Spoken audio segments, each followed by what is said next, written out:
Cela peut ressembler à un tourbillon émotionnel dont tu ne sais pas comment sortir. Chaque moment semble être dominé par des souvenirs, des attentes et une multitude de questions. Que pense-t-il? Pourquoi ne m'écrit-il pas? Est-ce que je compte pour lui? Mais ce schéma mental ne surgit pas de nulle part. C'est ici que tu dois faire une pause pour réfléchir à ce qui se passe réellement en toi. Selon Rolando, les pensées auxquelles nous nous accrochons sont le reflet de besoins émotionnels non satisfaits ou d'attentes que nous avons placés sur les autres, plutôt que sur nous-mêmes. Et cela change tout, car cela implique que le problème et la solution commencent en toi. D'abord, tu dois reconnaître que penser trop à quelqu'un n'est pas toujours lié à l'amour, comme on a tendance à le croire. Cela peut avoir des racines dans l'anxiété, l'insécurité ou même dans des schémas d'attachement que nous avons développés depuis l'enfance. Selon John Bowlby, créateur de la théorie de l'attachement, les liens précoces influencent la manière dont nous recherchons la sécurité émotionnelle dans nos relations adultes. Donc, si tu trouves difficile de cesser de penser à quelqu'un, cela pourrait être parce que tu cherches inconsciemment chez cette personne la validation que tu devrais t'offrir à toi-même. L'une des raisons pour lesquelles ces pensées deviennent si intenses, c'est parce que nous les nourrissons avec notre imagination et nos attentes. Lorsque nous ne recevons pas de réponse claire de l'autre personne, notre esprit comble les vides avec des suppositions, souvent négatives. Selon Rolando, le silence de l'autre n'est pas un reflet de ta valeur, mais de ses propres processus. Toutefois, tant que tu ne prends pas conscience de cela, il est facile de tomber dans le piège d'interpréter son manque d'attention comme un signe qu'il y a quelque chose qui ne va pas chez toi. Un autre aspect clé à considérer est l'impact de ces pensées sur ton énergie émotionnelle. En te concentrant trop sur quelqu'un d'autre, tu finis par négliger ta propre vie. Tu deviens réactif à ses actions au lieu d'être proactif avec tes propres objectifs et ton bien-être. Selon Carl Jung, ce que nous projetons sur les autres est ce que nous ne voulons pas affronter en nous-mêmes. Alors, chaque fois que tu penses à lui, demande-toi « Quelle émotion suis-je en train d'éviter en me concentrant autant sur cette personne ?» La bonne nouvelle, c'est que briser ce cycle n'est pas seulement possible, mais c'est aussi l'une des plus grandes opportunités de croissance émotionnelle. Le premier pas est de reconnaître le schéma et de décider si tu veux le changer. Selon Rolando, la libération commence lorsque tu te demandes quelle partie de cette pensée constante est réellement de ta responsabilité. Cette question te permet de séparer ce qui t'appartient de ce qui appartient à l'autre personne, te libérant ainsi de charges inutiles. De plus, il est important de rediriger ton énergie vers toi-même. Cela ne signifie pas ignorer tes émotions, mais les affronter avec courage. Une technique que Rolando recommande est de tenir un journal émotionnel où tu notes chaque fois que tu ressens le besoin de penser à cette personne. Demande-toi, que ressens-je à ce moment? De quoi ai-je réellement besoin? Cet exercice ne t'aide pas seulement à mieux te comprendre, mais interrompt également le cycle des pensées obsessionnelles. Un autre pas important consiste à combler les vides émotionnels avec des activités qui te nourrissent vraiment. Souvent, penser trop à quelqu'un est une manière d'éviter la solitude ou l'ennui. Selon Psychology Today, l'esprit a besoin de stimuli positifs pour détourner son attention des schémas négatifs. Trouve des passe-temps, reprends des passions oubliées ou consacre du temps à apprendre quelque chose de nouveau. Ces petits changements ont un impact énorme sur ton état émotionnel. Avant d'aller loin, je te serais reconnaissant si tu mets un j'aime à la vidéo, cela m'aiderait à continuer de diffuser cette philosophie. Si tu n'es pas encore abonné, je te recommande de t'abonner et d'activer la cloche pour ne manquer aucune vidéo. Il est aussi essentiel d'apprendre à poser des limites mentales. Chaque fois que tu remarques que tu penses trop à lui, pratique l'art de te dire « stop ». Selon Rolando, les limites ne sont pas seulement physiques, elles sont aussi mentales. Apprendre à les établir avec tes propres pensées est un acte d'amour-propre. Utilise des affirmations comme « je mérite de me concentrer sur moi » ou « mon énergie est précieuse et je l'investis dans ce qui me fait grandir ». Ces phrases, bien que simples, reprogramment ton esprit vers une approche plus saine. Rappelle-toi que ce processus n'est pas linéaire. Il y aura des jours où tu te sentiras avancé et d'autres où les pensées reviendront avec force. Mais chaque étape compte. Selon Carl Rogers, la transformation personnelle ne se fait pas du jour au lendemain. c'est le résultat de petites décisions conscientes que tu prends chaque jour. Avec chaque décision que tu prends pour prioriser, tu es en train de construire une version plus forte et plus sûre de toi-même. Enfin, il est crucial de t'entourer de personnes qui te soutiennent dans ce chemin. Parle à des amis ou à ta famille qui t'écoutent sans te juger et qui t'aident à voir les choses sous un angle plus équilibré. Selon Rolando, l'environnement que tu choisis reflète la manière dont tu prends soin de toi. Choisis donc des relations qui t'enrichissent et non qui te vident. Et souviens-toi, ce processus ne consiste pas à oublier cette personne, mais à te rappeler qui tu es et ce que tu mérites vraiment. Penser constamment à un homme peut être une expérience accablante qui consomme ton énergie émotionnelle et mentale. Ce cycle de pensée répétitive est souvent alimenté par des émotions non résolues, des attentes non comblées ou une connexion émotionnelle intense que tu ne sais pas comment gérer. Selon Rolando, l'esprit ne se fixe pas sur ce qu'il comprend, mais sur ce qu'il ne peut pas résoudre. Cela signifie que chaque fois que tu te retrouves piégé dans ses pensées, ton esprit cherche des réponses ou une conclusion qu'il n'a pas pu obtenir. L'un des premiers pas pour aborder cette situation est de reconnaître ce qui se passe. Penser constamment à quelqu'un ne signifie pas toujours de l'amour. Cela reflète souvent un besoin de validation, d'attention ou même un vide émotionnel que tu essaies de combler. Selon Rolando, ce que nous ne résolvons pas à l'intérieur de nous, nous le projetons vers l'extérieur. Ainsi, la clé n'est pas de contrôler tes pensées, mais de comprendre ce qui les provoque. Parfois, ces pensées proviennent d'un sentiment d'incertitude. Peut-être que cette personne n'a pas clarifié ses intentions, ou peut-être que toi-même tu as des doutes sur ce que tu veux vraiment. Selon Rolando, l'incertitude est le terrain fertile où poussent les pensées obsessionnelles. Cette ambiguïté peut être difficile à supporter, mais elle est aussi une occasion de réfléchir à ce dont tu as besoin pour te sentir en sécurité et équilibré. Un autre facteur important à prendre en compte est la manière dont les pensées répétitives affectent ton estime de toi. Quand tu concentres toute ton attention sur quelqu'un d'autre, il est facile de perdre de vue ta propre valeur. Selon Daniel Brandon, l'estime de soi est la base de toute relation saine. Si tu te retrouves à trop penser à quelqu'un, il se peut que ce soit le moment de te demander « Est-ce que je priorise ses besoins par rapport aux miens ? Est-ce que je cherche en lui quelque chose que je devrais trouver en moi ?» Une stratégie puissante pour briser ce cycle est de rediriger ton énergie vers toi-même, plutôt que de passer ton temps et ton attention sur quelqu'un qui n'est pas présent dans ta vie de la manière dont tu en as besoin. Concentre-toi sur des activités qui te remplissent de satisfaction et de sens. Selon Rolando, investir dans ton développement personnel améliore non seulement ta vie, mais change aussi la manière dont les autres te perçoivent. En te concentrant sur toi, tu commences à projeter une énergie de sécurité et de confiance bien plus attractive. Il est aussi crucial d'apprendre à identifier les déclencheurs de ces pensées. Ce sont peut-être certains mots, lieux ou souvenirs qui te ramènent à penser à cette personne. Une fois que tu les as identifiés, tu peux commencer à travailler sur la manière de les gérer. Selon Psychology Today, la conscience est le premier pas pour changer n'importe quel schéma mental. Cela ne signifie pas éviter les déclencheurs, mais les affronter avec une nouvelle perspective. À mesure que tu avances dans ce processus, tu découvriras peut-être que beaucoup de tes pensées sont basées sur des suppositions, pas sur des faits.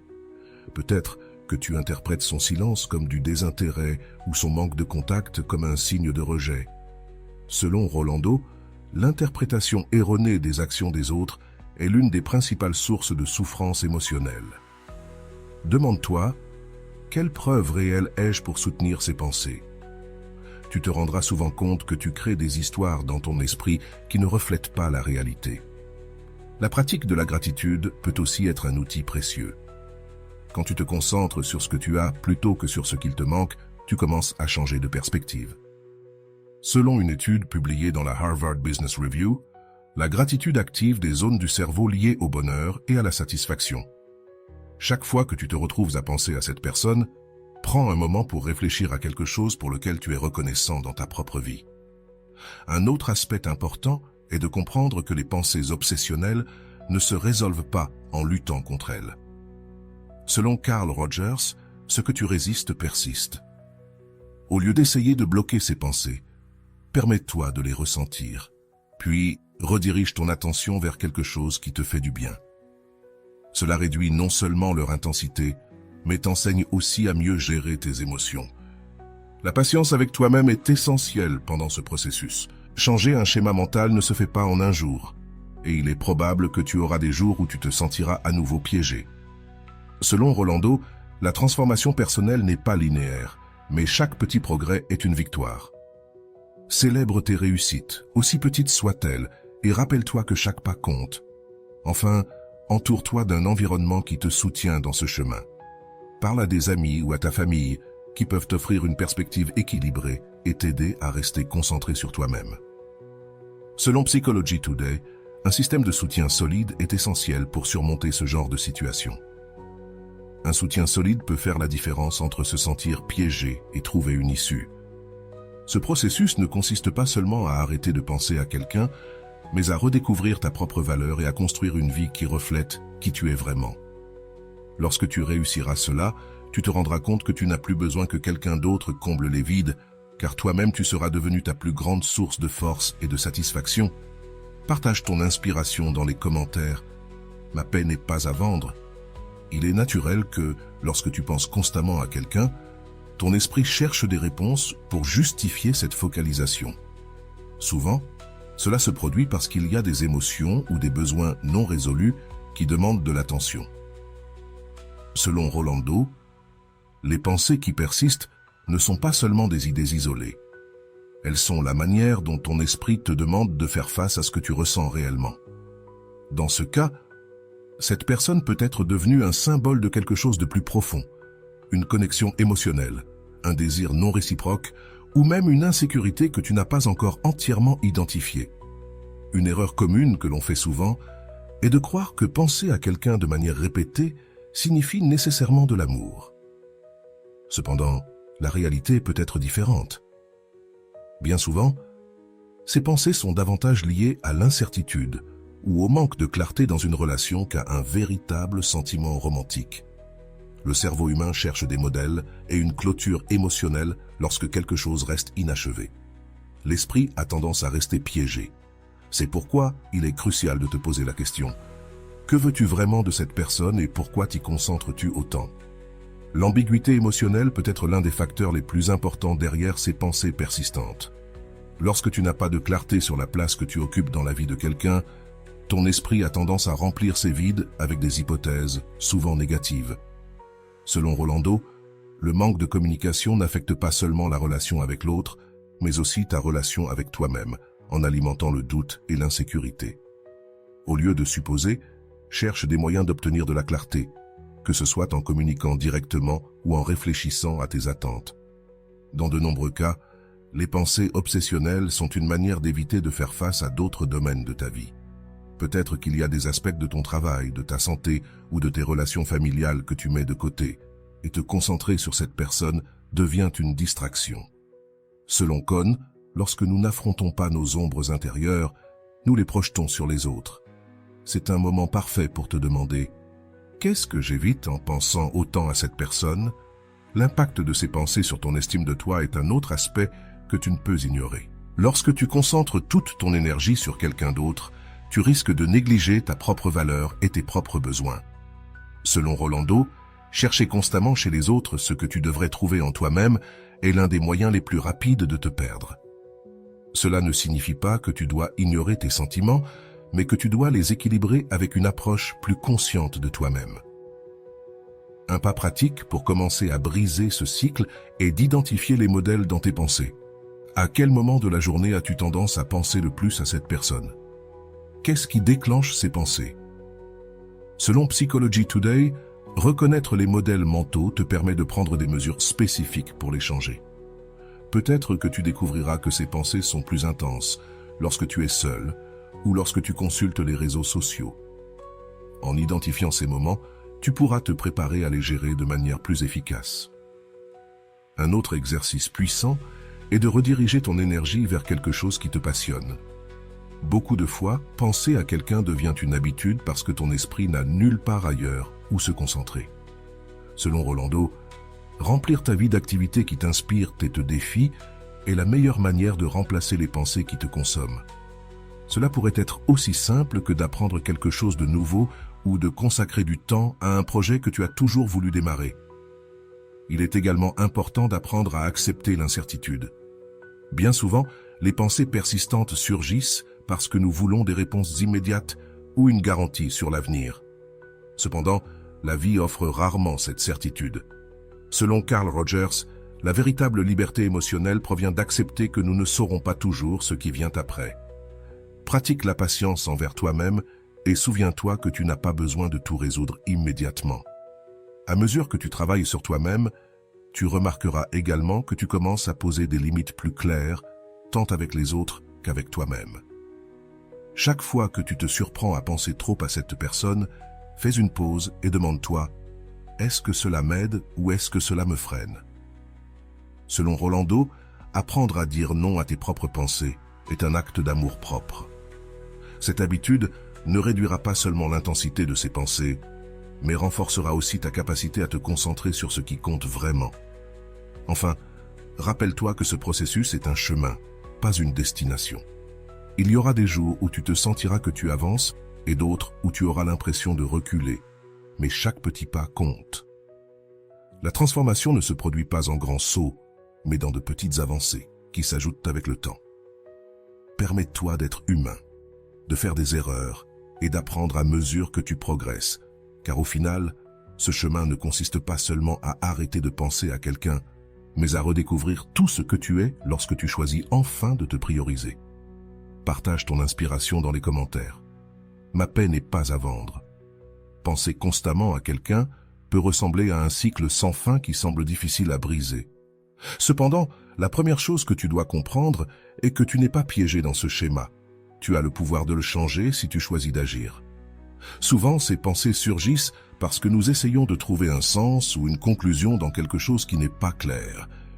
Plutôt que de laisser ces idées te dominer, demande-toi « Que puis-je faire aujourd'hui pour me concentrer sur moi et non sur cette personne ?» Il est important de se rappeler que l'excès de pensée sur quelqu'un peut être lié au besoin de validation. Peut-être que tu as lié ton estime de toi à la place que tu occupes dans la vie de cette personne, mais c'est un bon moment pour te demander « Qui suis-je en dehors de cette relation ou connexion ?» Concentre-toi sur la construction d'une identité qui ne dépende pas de la manière dont les autres te perçoivent, mais de ce que toi, tu crois et valorises à propos de toi-même. Une approche pratique pour gérer ces pensées est de te concentrer sur le moment présent. Bien souvent, penser à quelqu'un provient du fait de raviver le passé ou d'anticiper l'avenir, ce qui te déconnecte de l'ici et maintenant. Pratiquer la pleine conscience peut t'aider à briser ce schéma. Lorsque tu remarques que tes pensées tournent autour de cette personne, ramène ton attention à ce que tu fais à cet instant. Que ce soit travailler, lire ou simplement respirer. La qualité de tes relations avec toi-même influe également sur la manière dont tu gères ces pensées. Demande-toi si tu consacres suffisamment de temps et d'énergie à tes propres intérêts, objectifs et besoins. Si ce n'est pas le cas, c'est le moment idéal pour commencer. Reprendre quelque chose que tu as toujours voulu apprendre ou améliorer peut être une étape importante pour te recentrer sur toi-même. Il est normal de ressentir que ces pensées apparaissent plus fortement lorsque tu es seul ou lorsqu'il y a un silence dans ta vie. Cependant, la solitude n'est pas quelque chose à éviter. C'est plutôt une opportunité pour réfléchir et grandir. Change ta perspective sur la solitude et utilise-la comme un moment pour te connecter avec toi-même. De plus, évitez d'idéaliser la personne en question. Beaucoup de fois, penser trop à quelqu'un vient avec une perception exagérée de ses qualités ou de ce qu'elle représentait dans ta vie. Sois honnête avec toi-même sur qui est réellement cette personne et sur si tu exagères son impact sur ton bonheur. Cela t'aidera à remettre les choses en perspective. Une autre étape fondamentale est de pratiquer l'auto-soin de manière intentionnelle. Cela n'inclut pas seulement de prendre soin de ton corps, mais aussi de ton esprit et de tes émotions. Consacre du temps à des activités qui te nourrissent et te font te sentir bien avec toi-même. Lorsque tu te priorises, les pensées sur les autres commencent à occuper une place moins centrale dans ta vie. Il est également utile de défier les pensées récurrentes avec des questions. Chaque fois que tu penses à cette personne, demande-toi pourquoi je pense à cela maintenant. Quelle émotion est derrière cette pensée? En te confrontant à tes propres questions, tu peux commencer à désactiver le schéma automatique qui nourrit ces idées. Rappelle-toi que ce processus n'est pas linéaire. Il y aura des jours où tu te sentiras plus fort et d'autres où les pensées reviendront avec intensité. Dans ces moments, sois patient avec toi-même et reconnais que les progrès ne se mesurent pas toujours en grands pas, mais en petites décisions quotidiennes qui te rapprochent davantage de la paix que tu cherches. Enfin, n'oublie pas de célébrer tes progrès. Chaque fois que tu choisis de te concentrer sur toi-même, chaque fois que tu parviens à rediriger ton attention vers quelque chose de positif, tu gagnes. Reconnais ces petites victoires, parce qu'ils le sont. Ce processus est une opportunité pour grandir, pour redécouvrir, et surtout pour rappeler que ta valeur ne dépend de personne d'autre que de toi. Partage ton inspiration dans les commentaires. Ma paix n'est pas en vente. Lorsque tu arrives à l'étape où tu décides de creuser dans le pourquoi de tes pensées constantes envers quelqu'un, tu fais un pas fondamental vers ta propre croissance. Souvent, ces pensées n'ont pas tant à voir avec l'autre personne qu'avec toi-même. Elles sont liées à des émotions non résolues, à des vides que tu n'as pas comblés ou à des attentes que tu as placées sur l'autre. C'est le moment où tu dois regarder à l'intérieur car c'est là que se trouve la clé pour te libérer de ce cycle. D'abord, tu dois accepter qu'il est normal de ressentir ce que tu ressens. Souvent, nous nous punissons pour trop penser à quelqu'un, croyant que cela signifie faiblesse ou dépendance. Cependant, ce qui importe réellement, ce n'est pas le fait que tu penses à cette personne, mais comment tu choisis de gérer ces pensées. Selon Rolando, accepter tes émotions est la première étape pour les transformer.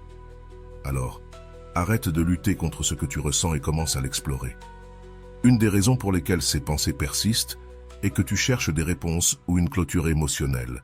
Réponses qui probablement ne viendront pas de la manière que tu espères. Peut-être que cette personne n'a pas les réponses dont tu as besoin, ou peut-être qu'elle les a, mais ne les partage pas. Dans tous les cas, la solution ne se trouve pas en eux, mais en toi. En prenant le contrôle de ta narration émotionnelle, tu peux commencer à trouver tes propres réponses et ta propre clôture. Il est important de comprendre que ces types de pensées sont souvent alimentés par l'idéalisation. Peut-être que tu vois cette personne comme la solution à tes problèmes, ou comme quelqu'un de parfait qui peut combler tous les vides dans ta vie. Mais la réalité est que personne n'est parfait. Et placer quelqu'un sur un piédestal ne fait que t'éloigner de la vérité. Réfléchis. Vois-tu cette personne telle qu'elle est ou telle que tu voudrais qu'elle soit? C'est une question cruciale qui peut t'aider à changer ta perspective. Un autre pas important est d'apprendre à séparer tes émotions des faits. Souvent, les pensées répétitives sont pleines de suppositions et de conclusions qui ne sont pas basées sur la réalité. Par exemple, tu pourrais interpréter son silence comme un signe de désintérêt, alors qu'en réalité, elle pourrait être en train de gérer quelque chose de complètement indépendant de toi.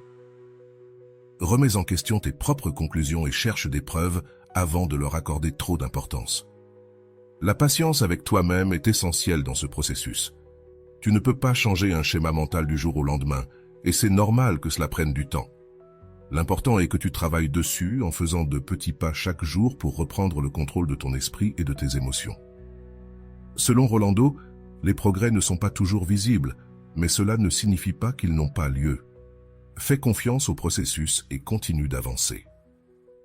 Pendant que tu travailles là-dessus, il est utile de te concentrer sur des activités qui t'apportent de l'énergie positive. Cela peut être aussi simple que sortir marcher, lire un livre inspirant ou consacrer du temps à un hobby que tu apprécies. Ces activités ne te distraient pas seulement des pensées obsessionnelles, mais elles te rappellent aussi qu'il y a bien plus dans ta vie que cette personne. Il est également important de t'entourer de personnes qui te soutiennent et t'aident à maintenir une perspective équilibrée. Parler avec des amis ou des membres de la famille qui t'écoutent sans juger peut être incroyablement libérateur.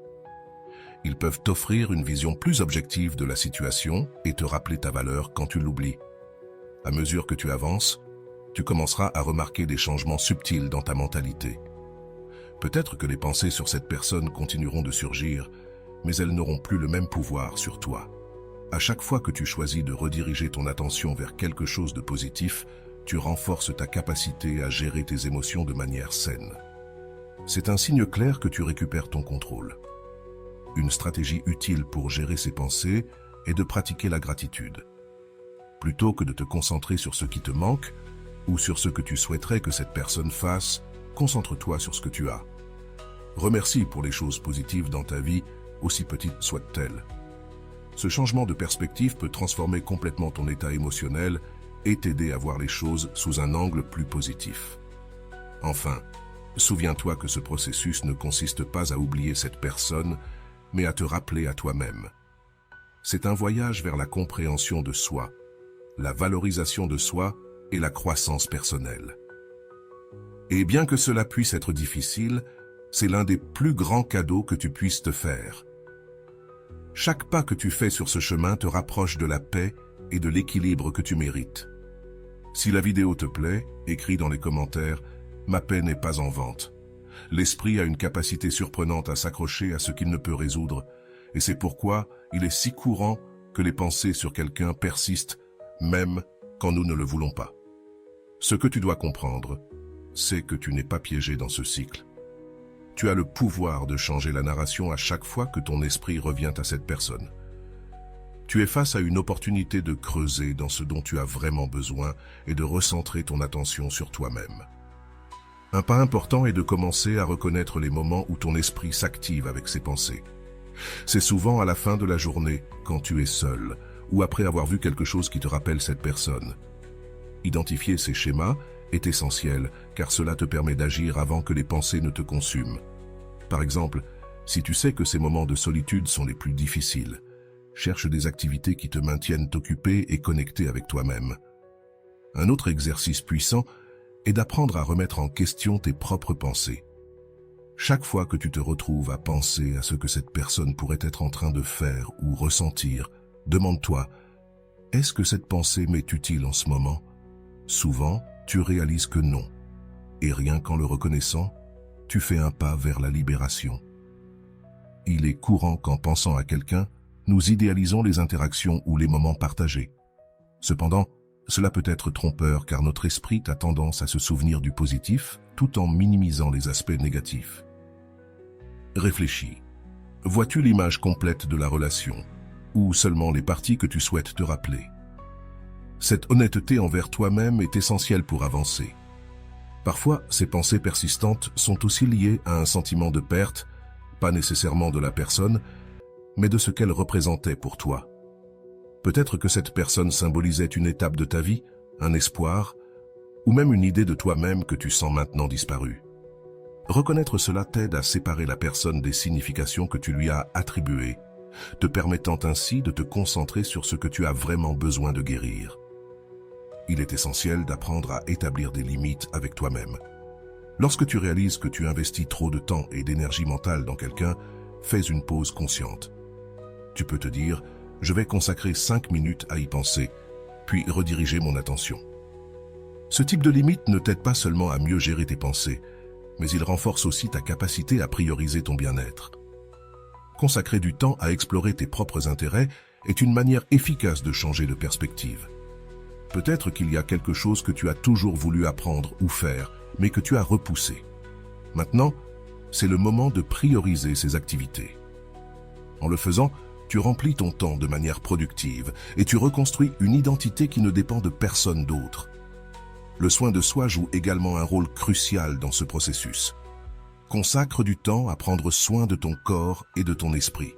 Cela peut inclure l'exercice, le sommeil, la méditation ou la pratique de techniques de respiration consciente. Lorsque tu prends soin de toi, tu envoies un message clair. Tu es une priorité dans ta propre vie et cela change tout. Il est aussi important de se rappeler que les pensées ne définissent pas qui tu es. Le fait de penser constamment à quelqu'un ne signifie pas que tu es faible ou que tu échoues d'une manière ou d'une autre. Ces pensées sont un signe qu'il y a quelque chose dans ta vie qui a besoin d'attention. Et c'est normal de prendre du temps pour explorer ce que c'est. Avec le temps, tu remarqueras qu'en investissant davantage en toi-même, ces pensées commencent à perdre de leur intensité.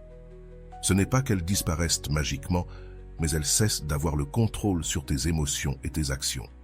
C'est un changement puissant, car cela te rend le pouvoir que tu avais peut-être perdu. Enfin, ne sous-estime pas l'impact de célébrer tes progrès. Chaque fois que tu choisis de te concentrer sur toi, chaque fois que tu choisis de prioriser ton bien-être plutôt que les pensées obsessionnelles, tu avances. Reconnais ces moments comme des victoires car ce sont des victoires. Ce chemin n'est pas facile, mais il est profondément transformateur, et chaque étape que tu franchis te rapproche de la version de toi-même que tu veux être.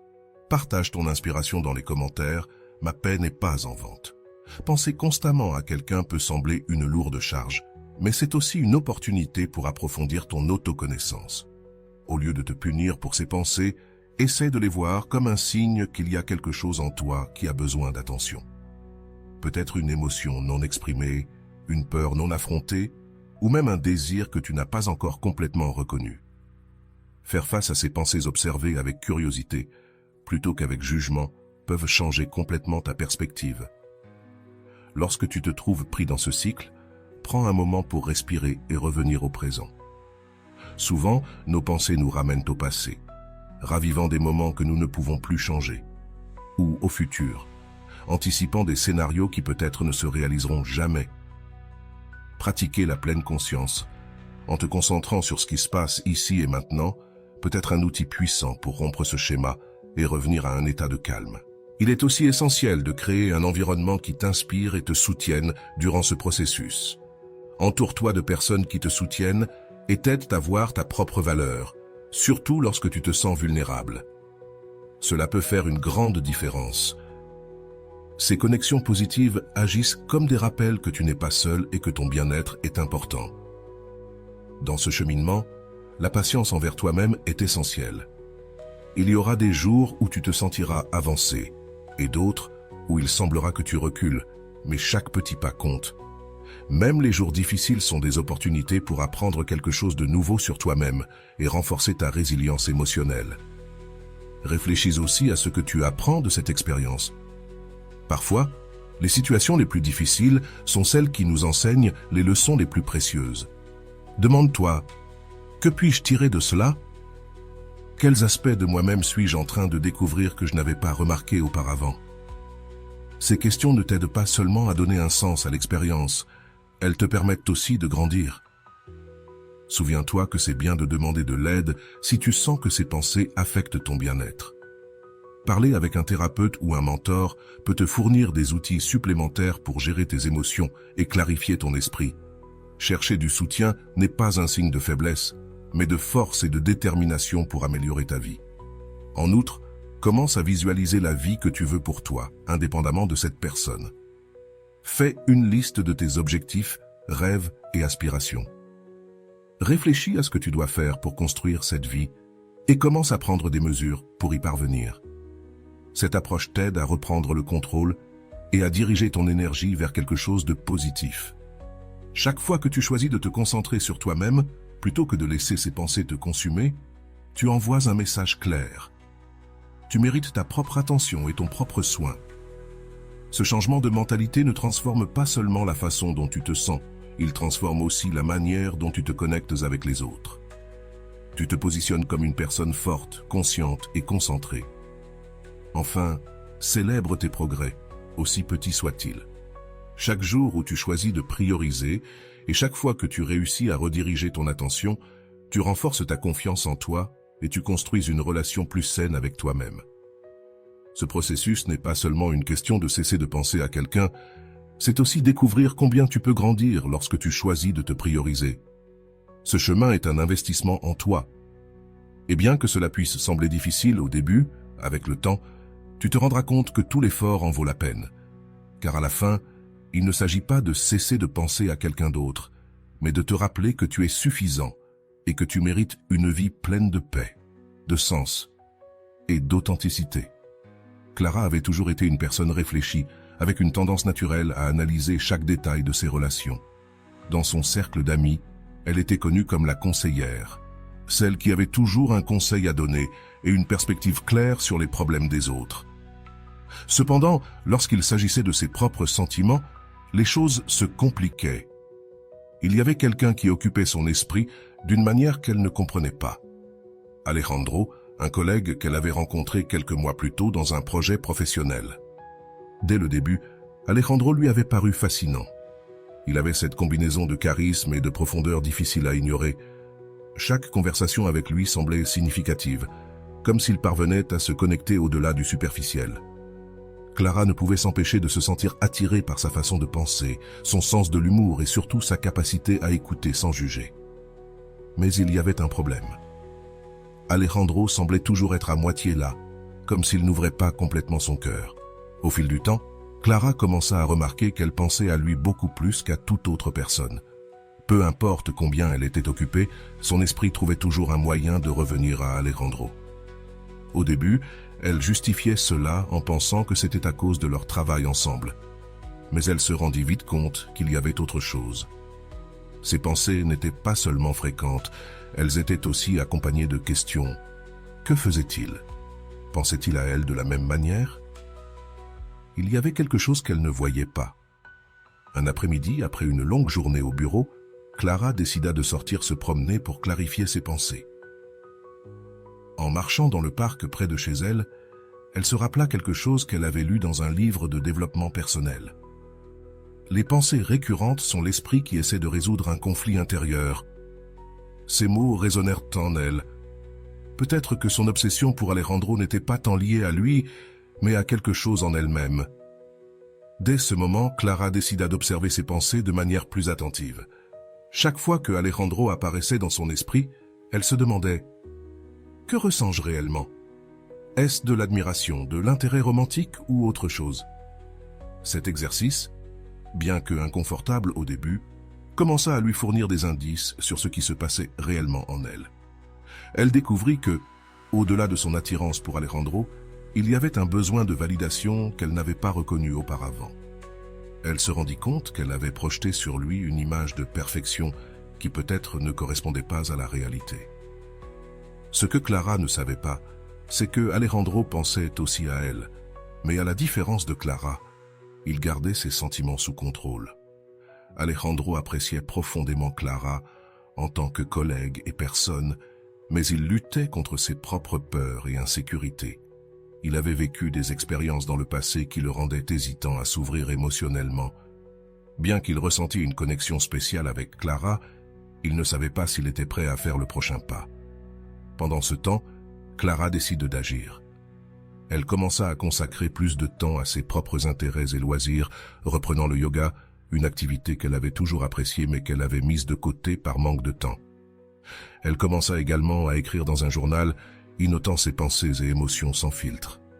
Cet espace d'introspection l'aida à comprendre que, bien qu'Alejandro fût une personne importante pour elle, elle ne pouvait pas lui permettre de dominer tout son monde mental. Un jour, lors d'une conversation informelle au bureau, Alejandro demanda à Clara comment elle allait dernièrement. Il avait remarqué un changement en elle, une énergie différente qui l'intriguait. Clara, avec un sourire tranquille, lui répondit qu'elle travaillait sur elle-même, cherchant à trouver plus d'équilibre dans sa vie. Alejandro, surpris par son honnêteté, ressent un élan pour partager quelque chose qu'il avait gardé pour lui.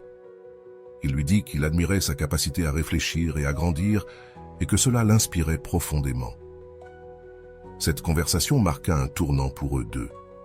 Bien que ce ne fût ni une déclaration de sentiment, ni un progrès romantique, ce fut un moment de connexion authentique qui leur permit de se voir sous un nouveau jour. Clara ressortit de cet échange avec une sensation de clarté et de paix qu'elle n'avait pas ressentie depuis longtemps. Elle se rendit compte que, peu importe ce qui arriverait avec Alejandro, cela allait. Sa valeur ne dépendait pas de ce qu'il ressentait pour elle, mais de ce qu'elle avait découvert sur elle-même. De son côté, Alejandro commença à se demander s'il n'était pas en train de laisser ses peurs l'empêcher d'explorer quelque chose de potentiellement significatif. Pour la première fois depuis longtemps, il se permet de considérer la possibilité de s'ouvrir, de laisser quelqu'un voir au-delà de ses barrières. Pendant que Clara poursuivait son chemin d'auto-découverte, Alejandro commença à réfléchir au sien, se demandant s'il serait capable de surmonter ses barrières intérieures. Tous deux étaient dans un processus de transformation, chacun à son rythme et depuis son propre endroit. Et bien que le dénouement de leur histoire fût encore à écrire, ce qu'ils partageaient à ce moment-là était suffisant pour les pousser à continuer à grandir. Si tu veux, je peux continuer à développer comment les deux personnages affrontent leur processus individuel et quel impact cela a sur leurs relations et leur vie, à mesure que Clara poursuit son chemin d'autodécouverte.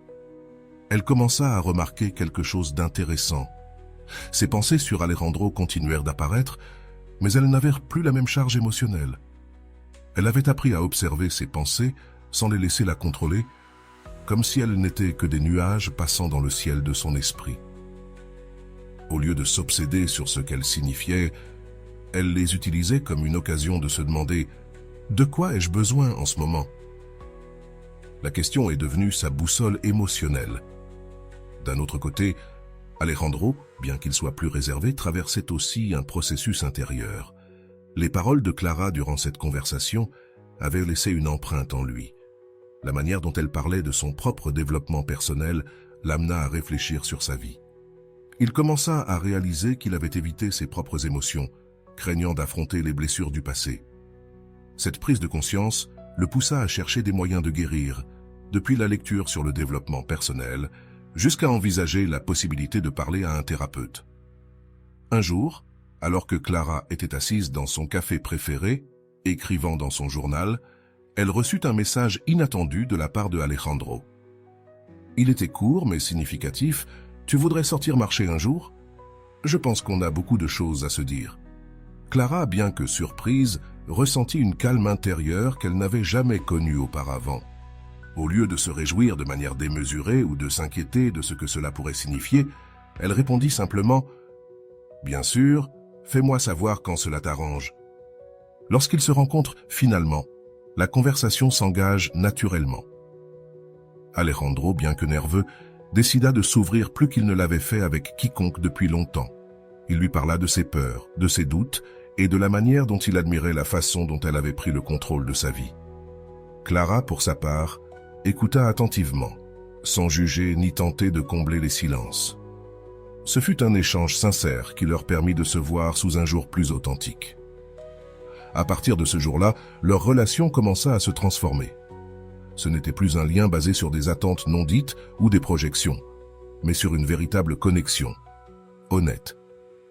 Clara continuait à privilégier son développement personnel, veillant à ce que sa vie ne tourne pas uniquement autour de Alejandro. Lui, de son côté, apprenait à être plus conscient de ses émotions et à exprimer ce qu'il ressentait réellement. Tous deux étaient sur le même chemin, mais respectèrent les rythmes individuels de l'autre. Avec le temps, Clara se rend compte que son processus de penser moins à Alejandro n'avait pas été une tentative de l'éloigner, mais de se retrouver elle-même. Et dans cette rencontre avec elle-même, elle avait découvert une version d'elle plus forte, plus sûre d'elle, et plus capable d'aimer de manière authentique. Alejandro, en voyant cette transformation, ne pouvait s'empêcher de se sentir inspiré. L'admiration qu'il ressentait pour Clara ne venait pas seulement de ce qu'elle lui offrait, mais de qui elle était.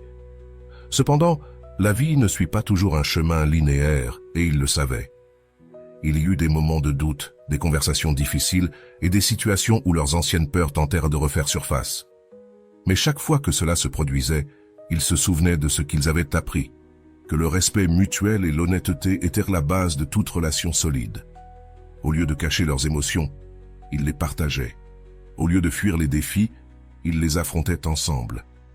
La fin de leur histoire ne se résumait pas à un « ils vécurent heureux pour toujours » dans le sens traditionnel, mais à quelque chose de beaucoup plus profond.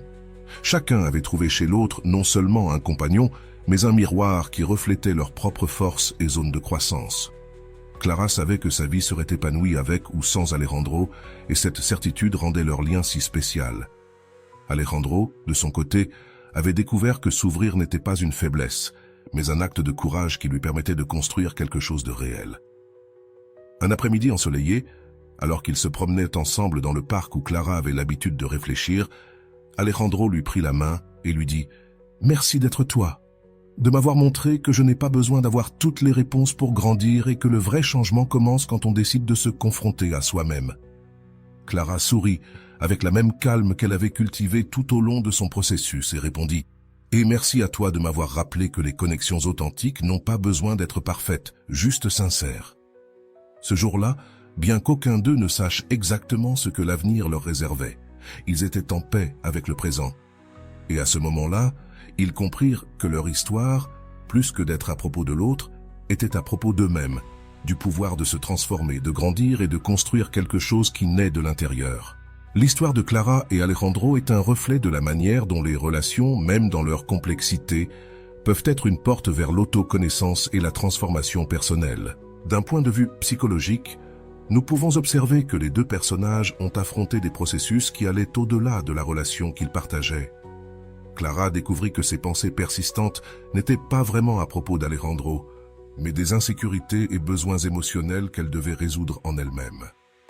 Son chemin vers l'introspection et l'auto-soin lui permettait de redéfinir l'importance d'Alejandro dans sa vie, non pas comme un centre, mais comme une connexion complémentaire à sa propre croissance. Alejandro, de son côté, affronta ses propres barrières émotionnelles. Sa résistance initiale à s'ouvrir n'était que le reflet de blessures non guéries et de peurs accumulées au fil du temps. En voyant l'exemple de Clara, il comprit que grandir ne signifie pas éliminer les émotions difficiles, mais les accepter et apprendre à travailler avec elles. Les deux personnages sont un rappel que les relations ne sont pas faites pour nous résoudre, mais pour nous aider à découvrir des parties de nous-mêmes que nous avions peut-être ignorées. Maintenant, je t'invite à réfléchir à cette histoire sous un angle personnel. T'es-tu déjà retrouvé à penser de manière obsessionnelle à quelqu'un comme Clara? Quelles émotions crois-tu qui se cachent derrière ces pensées? Peux-tu identifier quels aspects de toi-même tu projettes sur l'autre personne? Ces questions ne cherchent pas des réponses rapides, mais t'invitent à explorer plus profondément tes émotions et tes besoins. Que se passerait-il si, au lieu de te concentrer sur changer la relation avec cette personne, tu te concentrais sur améliorer ta relation avec toi-même? C'est un changement de perspective qui pourrait tout changer. D'autre part, si tu t'identifies davantage à Alejandro, demande-toi quelle peur ou expérience passée pourrait bloquer tes connexions présentes. Y a-t-il quelque chose que tu ne t'es pas permis d'exprimer ou de travailler? Qu'est-ce que cela signifierait pour toi de t'ouvrir, non seulement aux autres, mais à toi-même?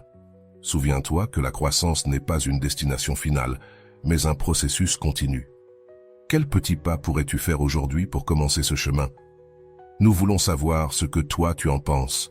Quelle partie de cette histoire ou analyse t'a le plus touché? Quelles émotions cela a-t-il éveillé en toi? Comment gérerais-tu des situations similaires dans ta vie? Partage tes pensées dans les commentaires. Tes expériences et réflexions n'enrichissent pas seulement cette conversation, mais peuvent aussi inspirer d'autres personnes qui traversent des processus similaires. Parce qu'en fin de compte, grandir est un chemin que nous ne parcourons jamais seuls, et chaque pas que nous faisons contribue à un changement positif en nous et autour de nous. Et voilà, j'espère que vous avez trouvé beaucoup de valeur dans cette vidéo.